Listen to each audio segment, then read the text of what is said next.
Hey guys, I just want to say you guys did a great job on finding the unknown substance these past three chapters, and congrats on doing that on these past few chapters. I'm so proud of you. I've been reading your responses, and you guys have been doing great. So, props to you guys. But let's go on with the lesson.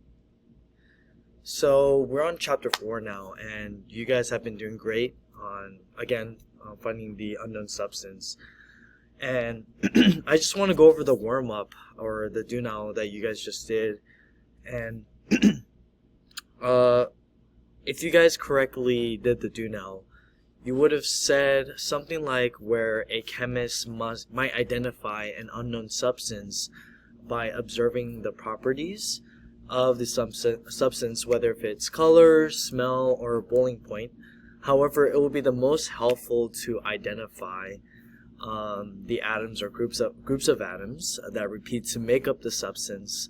Knowing this information would help the chemist definitely identify the substance. So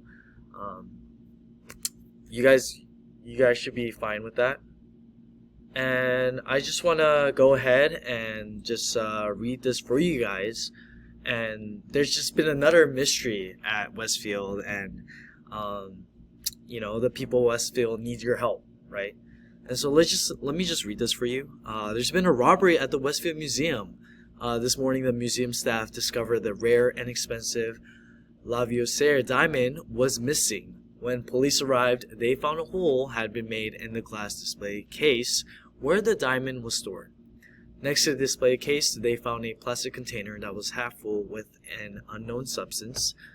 The police think that the thief may have used some of the substance to make a hole in the glass and may have accidentally left the rest of the substance behind. The chief of police has asked me to help them identify this unknown substance and determine who could have used it to steal the Lavoisier diamond. As you have recent experience in working with the community of Westfield, I am turning the case over to you. I hope you remember what you have learned so far about chemical reactions, and I think you will need to use your knowledge to help the police crack this case. So you guys are going to work as chemists and just identify what this, where this diamond is and how it got missing, okay? So they need your help. All right?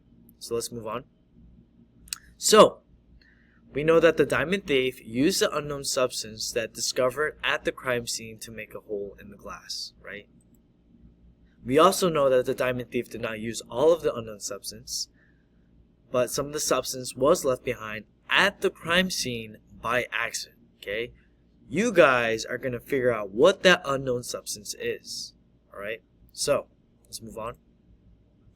Before we can start to think about who might have committed this crime, we need to identify the unknown substance that was found at the crime scene. Let's check out the observations. So, we have 4 police officers, okay? We have 4 police officers. We have Officer Hodge, Officer Lee, Officer Diaz, and Officer Williams' observation. So fortunately, these 4 police officers observed the unknown substance and recorded their observations. So we have some evidence that might help us determine what this substance could be. Before we can use these observations to identify the unknown substance, however, we need to make sure that the evidence is strong. Okay, so you guys are trying to identify what are some things that makes a strong argument. And you guys need to identify which officer provided the strong evidence. Now, listen up. This is what you need to do. So, as you guys know, as you guys did from the year and the year before, probably, you guys have done this evidence gradient. And so, what your job is to do is basically, you're going to rank these evidence cards based on how strong their evidence is.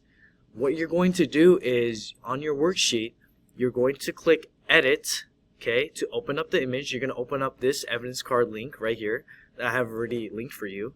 And you're going to use this evidence gradient to place evidence cards on the rows, okay? And then you're going to identify which officer provided the strongest evidence. Just check one, and then explain why you think this officer's observations provided the strong evidence, okay, or the strongest evidence. I have a sentence frame for here. I think you can just write, I think Officer blank provided the strongest evidence because, and then you give me your explanation. Remember, more detailed observations provide stronger evidence, okay? So again, your task is to rank these observations cards based on the evidence gradient. The stronger your evidence is, the higher it goes. The weaker the evidence, the lower it goes. Okay. So good luck. Try your best. I want to see those evidence cards.